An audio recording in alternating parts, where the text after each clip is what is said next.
मित्रों, वर्तमान समय में देश में जिस प्रकार से एक विशिष्ट प्रकार की राजनीति चल रही है, जो देश की आंतरिक सुरक्षा और ताने बाने को ध्वस्त करने के लिए किसी भी कीमत तक जाकर कमर कसे हुए दिखाई पड़ती है, उसकी एक वानगी जो कई बार आप पश्चिम बंगाल में देख चुके हैं, आज न्यायालय द्वारा गठित एसआईटी की रिपोर्ट आने के बाद पश्चिम बंगाल की तृणमूल कांग्रेस सरकार की हिंदू विरोधी निर्ममता अपने पूरे विद्रूप रूप में सामने आती हुई दिखाई पड़ रही है।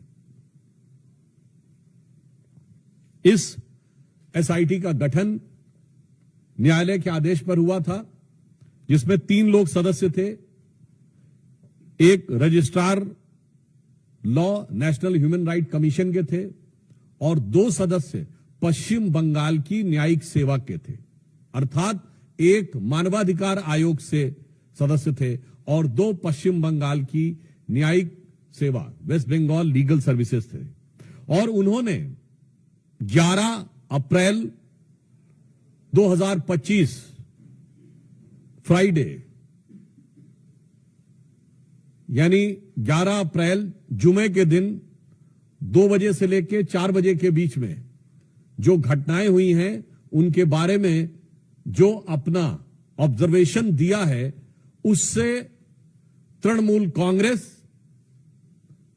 इंडी गठबंधन और ये सेक्युलरिज्म के सो कॉल्ड सेल्फ चैंपियंस का नकाब पूरी तरीके से उतर गया है।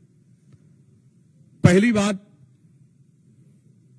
बहुत आश्चर्य और दुख की बात है कि जो लोग ये कहते थे कि पाकिस्तान से युद्ध करने की क्या जरूरत है, सिर्फ आतंकियों के ऊपर कार्रवाई हो, जबकि हमारी सरकार ने आतंकियों पर ही कार्रवाई की, उनमें से एक ने भी नहीं बोला कि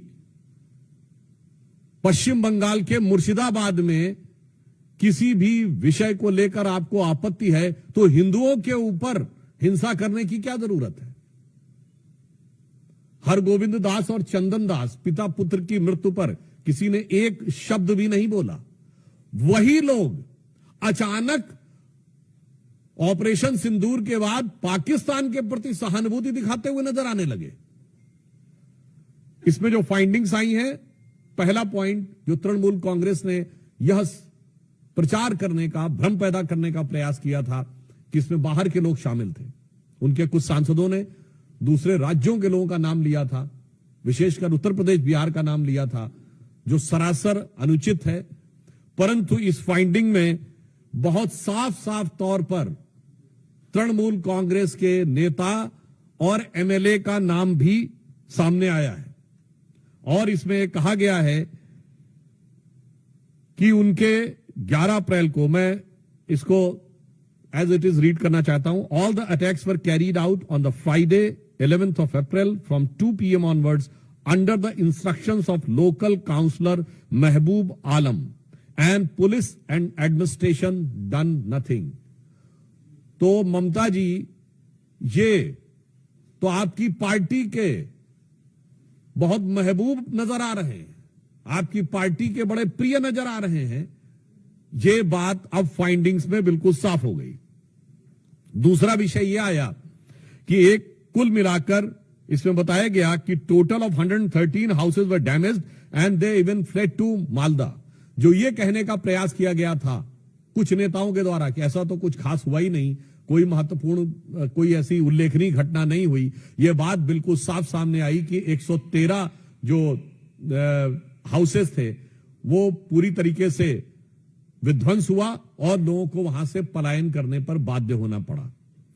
इसी के साथ साथ यह भी बात सामने आई कि पुलिस ने कई मौकों के ऊपर जो उनकी प्रोसीडिंग्स में, और ये जो तृणमूल कांग्रेस के नेता का नाम ये पेज नंबर 5 के ऊपर अपनी फाइंडिंग्स में लिखा हुआ है। फिर यह बताया गया कि दे want a permanent BSF camp and central armed police for their own protection. यानी पहले तो लोगों के घर विध्वंस हुए, फिर लोगों को पलायन पे बाध्य होना पड़ा, और पश्चिम बंगाल की पुलिस पर उनका इतना विश्वास हो गया कि वो सीमा सुरक्षा बल और केंद्रीय सुरक्षा बलों के ही कैंप में रहने के लिए उद्यत थे। यह साफ दर्शाता, और आगे लिखा है, the West Bengal police did not respond at the village of Betbona called at 4 p.m. on Friday and 4 p.m. of Saturday, but police did not pick up the call. यानी गांव के लोगों ने जब उनको मदद की गुहार लगाई, पुलिस ने कुछ नहीं किया। और कितनी गंभीर बात है कि पुलिस का फोन न पिकअप हो ऐसे समय में, जबकि वहां दंगे या सुनियोजित हिंदुओं को टारगेट करते हुए आतंकी शैली में दंगे किए जा रहे हों, तब अगर पुलिस नहीं उठाती है तो यह एक बड़ा गंभीर तथ्य है जो प्रकाश में आया है। और यह भी बात सामने आई है कि रेजिडेंट्स ऑफ शमशेरगंज, हिजालतला, शुलूतला, डिग्री, they came masking up their faces. यानी यह भी बात साफ आई कि चेहरा छुपाकर लोग सुनियोजित ढंग से हिंसा करने के लिए आए थे। एक बात बहुत स्पष्ट हो गई है कि हिंसा का प्रकार चाहे कोई भी हो, राजनीति का प्रकार चाहे कोई भी हो, वार सिर्फ और सिर्फ हिंदू समुदाय के ऊपर है। अगर पहलगांव में चुन चुन कर हिंदुओं को मारा गया, तो मुर्शिदाबाद में चुन चुन कर हिंदुओं के घर, मकान और लोगों को मारने का प्रयास किया गया। मुझे लगता है कि अब इसके बाद पश्चिम बंगाल सरकार के पास किसी प्रकार का मुंह नहीं रह गया है यह कहने का कि वहां पर हिंसा नहीं हुई थी। नंबर 2, अब बिल्कुल साफ है कि वहां हिंसा हुई, सुनियोजित हिंसा हुई, तृणमूल कांग्रेस के नेताओं के इशारे पर हिंसा हुई और बाकायदा धर्म और समुदाय देखकर हिंसा की गई। तो अब मैं पश्चिम बंगाल की मुख्यमंत्री ममता बनर्जी जी से पूछना चाहता हूं कि उनके ममतामयी हृदय में कब वह करुणा जागेगी कि वो अपने नेताओं पर कार्रवाई करेंगे। हम भारतीय जनता पार्टी की तरफ से स्पष्ट रूप से पूछना चाहते हैं कि न्यायालय के द्वारा गठित एसआईटी में यह तथ्य आने के बाद तृणमूल कांग्रेस के नेताओं पर ममता बनर्जी जी कब कार्रवाई करेंगी और अपने नेताओं के अपमानजनक और मारे गए लोगों का उपहास उड़ाने वाले बयानों के लिए कब माफी मांगेंगी। धन्यवाद। मित्रों, प्रश्न सादर आमंत्रित है। सबसे पहले प्रज्ञा।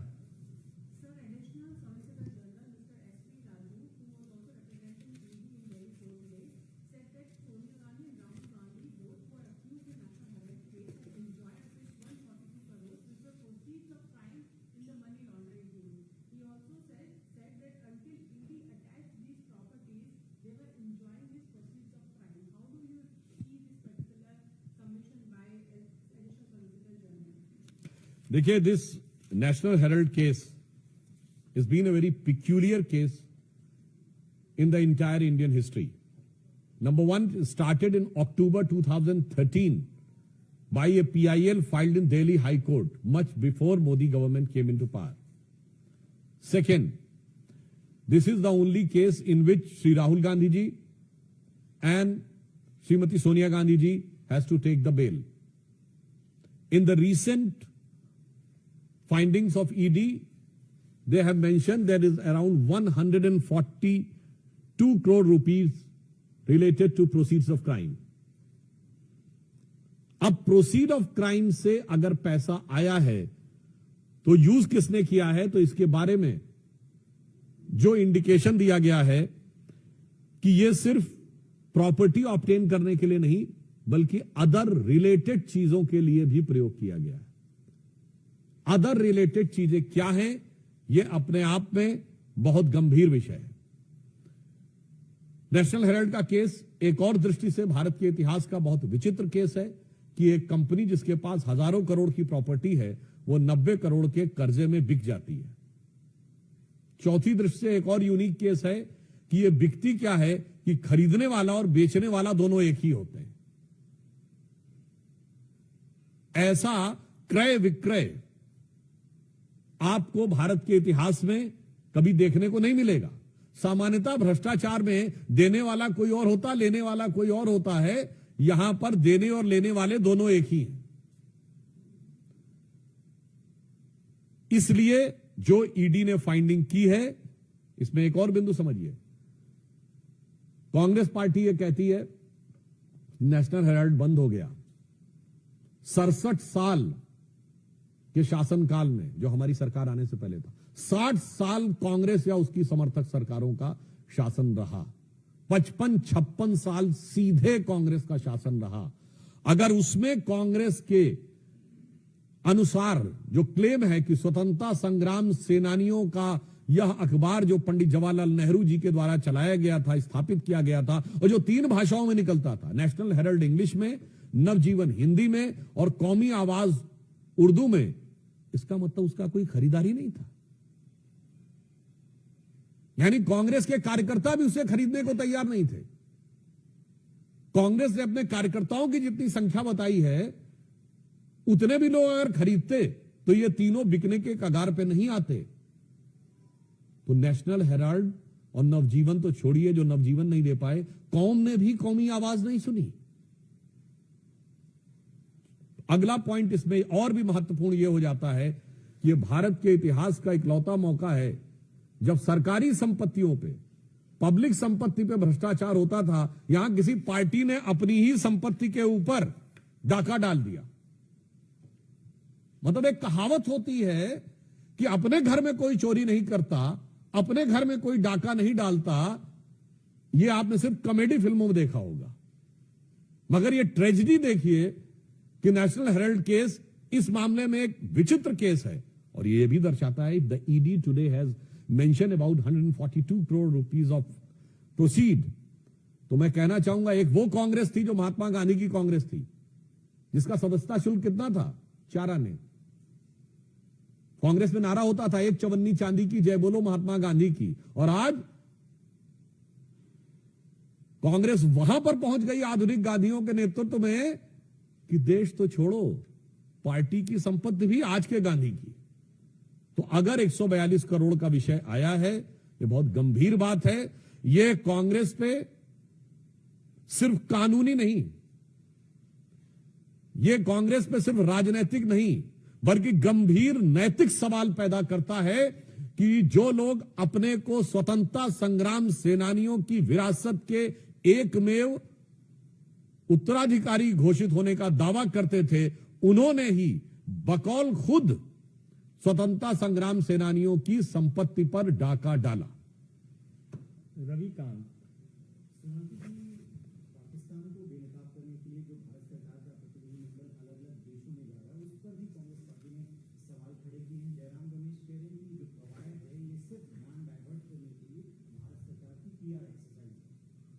देखिए, हम ये बात भली भांति समझ सकते हैं, कांग्रेस पार्टी इस समय सबूत न मांग पाने की जो खिसियाहट है, उस छटपटाहट में इस ढंग का बयान देने को बाध्य हो रही हो। हम एक बात बहुत स्पष्ट रूप से कहना चाहते हैं कि अगर उन्हें लगता है कि कोई डाइवर्जन की बात है, तो मैं सिर्फ कोट करना चाहता हूं पाकिस्तान के प्राइम मिनिस्टर शहबाज शरीफ ने जब ऑन रिकॉर्ड यह बोल दिया कि 9 और 10 तारीख की दरमियानी रात, ये उनका वर्ड है, 9 और 10 तारीख की दरमियानी रात हमारे सिपह सलार जनरल सैयद आसिम मुनीर ने मुझे 2:30 बजे रात को जगा कर कहा कि हिंदुस्तान ने नूर खान एयरबेस के ऊपर मिसाइल गिरा दिया है। अब इतना बड़ा जो डाइवर्जन हुआ जाके नूर खान एयरबेस पे, ये अगर कांग्रेस को नजर नहीं आता है, तो मुझे लगता है उनकी नजर के ऊपर से लगता है राष्ट्रवाद का पानी पूरी तरीके से हट चुका है। सेकंड पॉइंट, जो इन्होंने कहा कि ये ध्यान बांटने के लिए कि जा रहे हैं बाहर, ये भारत के सभी सांसदों का अपमान तो है ही, मगर मैं जयराम रमेश जी से पूछना चाहता हूं, आपके नेता तो ध्यान लगाने के लिए जाते थे।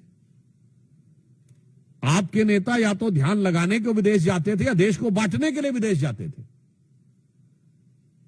आपके नेता ने जितनी बार विदेश गए हैं, देश को बांटने वाली कोई ना कोई बात कह के आए हैं। पहली बार सभी दलों के लोग एक साथ मिलकर भारत की एकजुटता का प्रदर्शन कर रहे हैं। और जहां तक हमारी नीति है, हमारी नीति भारतीय जनता पार्टी की बहुत स्पष्ट है कि इस ढंग के मौकों के ऊपर दलगत भावना से ऊपर उठकर अंतर्राष्ट्रीय मंच पर भारत की एकजुटता दिखानी है, चाहे हम विपक्ष में हो या सत्ता पक्ष में। जब हम विपक्ष में थे तो 1995 में जिनेवा में पाकिस्तान कश्मीर को लेकर प्रस्ताव ला रहा था, तब हमारे तत्कालीन नेता प्रतिपक्ष अटल बिहारी वाजपेयी जी ने नरसिम्हा राव का समर्थन जिनेवा में जाके किया था और नरसिम्हा राव को क्रेडिट भी दिया था उस सरकार को, और घर में आकर जो बात कहनी थी कही थी। और ये बात मैं इसलिए भी कह रहा हूं, आप में से कोई भी जाके चेक कर ले ऑन रिकॉर्ड, उस समय पाकिस्तान के प्रधानमंत्री बेनजीर भुट्टो का पाकिस्तान की नेशनल असेंबली में दिया गया बयान है कि देखो भारत में प्रतिपक्ष कैसा है जो सरकार का समर्थन कर रहा है आकर, और हमारा पोजीशन यानी पाकिस्तान का पोजीशन कैसा है जो विरोध कर रहा है, आज वैसा पोजीशन हमारे यहां हो गया है। इसलिए यह बात जो कहने का प्रयास कर रहे हैं, वैसे ऑन द लाइटर नोट मैं एक और बात कहूं, लगातार आप देख ही रहे हैं कि कांग्रेस पार्टी के नेता एक के बाद एक ऐसा बयान देते हैं जो पाकिस्तान की मीडिया की सुर्खियां बटोरे।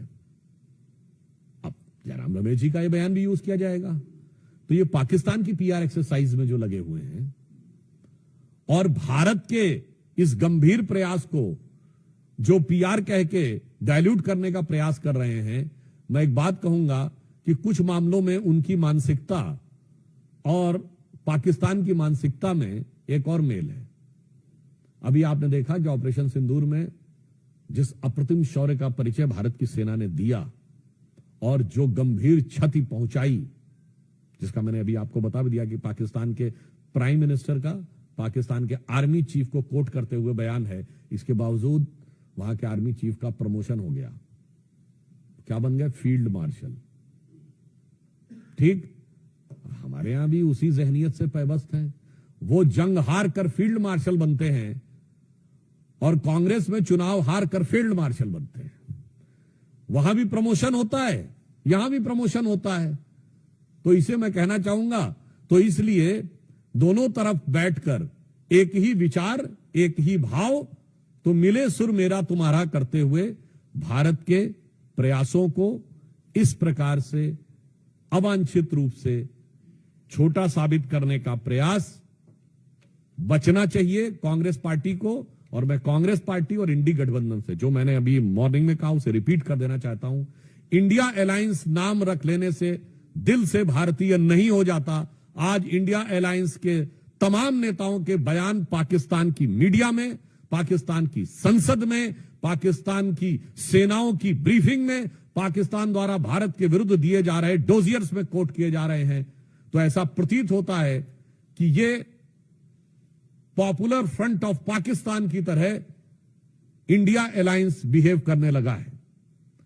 और खड़गे जी का बयान हो या राहुल जी का बयान हो या जयराम रमेश जी का बयान हो, ऐसा प्रतीत होता है कि पाकिस्तान में पॉपुलरिटी की प्रतिस्पर्धा में ये एक दूसरे से आगे निकलने में लगे हुए हैं। पर मैं फिर कांग्रेस पार्टी से यह अनुरोध करना चाहूंगा कि इस मौके पर जब भारत के सर्वदलीय प्रतिनिधिमंडल विदेश में जा रहे हैं, तो इस प्रकार की बात करने से बाज आना चाहिए। भारत की एकजुटता का प्रदर्शन करना चाहिए। कम से कम कुछ समय के लिए अपनी भावनाओं पर नियंत्रण रखना चाहिए। वोट बैंक की राजनीति को राष्ट्रीय हित से अलग रखना चाहिए। गौरव, न्यूज़ 24। छत्तीसगढ़ में नक्सलियों के खिलाफ जो ऑपरेशन चल रहा है, सुरक्षा बलों को सफलता मिली है। 30 के आसपास नक्सली मरे हैं और कई बड़े नाम है उसमें। देखिए, छत्तीसगढ़ में अभी जो सूचनाएं आ रही हैं और जो प्राइमा फेसिया इंफॉर्मेशन मिली है, प्रथम दृष्टया सूचना उनके अनुसार एक बहुत बड़ी सफलता छत्तीसगढ़ में नक्सलियों के विरुद्ध प्राप्त हुई है, जिसमें संभवतः प्राप्त जानकारी के अनुसार 25-30 से अधिक नक्सली मारे गए हैं।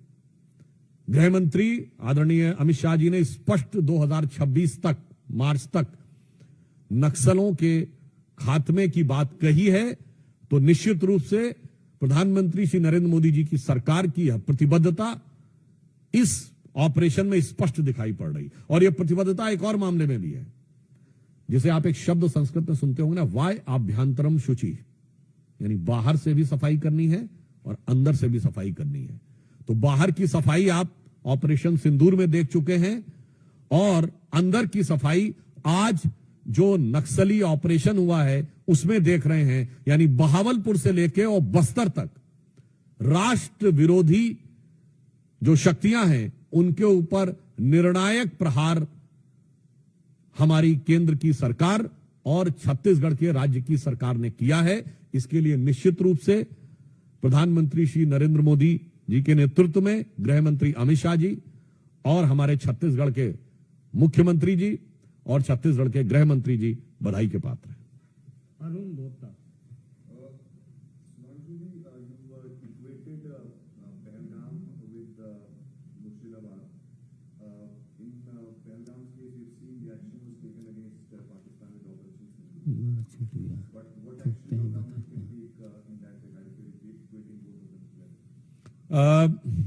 Definitely, in Pahalgaon, it was done by bullet. I hope, I wish, and I am confident that is the befitting reply of the Murshidabad targeted attack on Hindus will be replied with ballot. और कोई प्रश्न? वैसे एक और बात आप कह दें कि वो उनको लगता है कि हम बाहर जाते हैं, जो जयराम रमेश जी ने कहा ना कांग्रेस पार्टी ने हमारे प्रतिनिधि मंडल के लिए कि ये बाहर केवल ध्यान बटाने के लिए जाते हैं, तो मैं ये भी बता दूं कि हम वो हैं जो पहले ठोक के आते हैं, फिर पड़ोसी को बताते हैं और फिर जरूरत पड़ने पे पूरी दुनिया को भी बताते हैं। मगर उसके बाद कांग्रेस के जो अरमान हैं वो खुद ब खुद निकलकर सामने आ जाते हैं।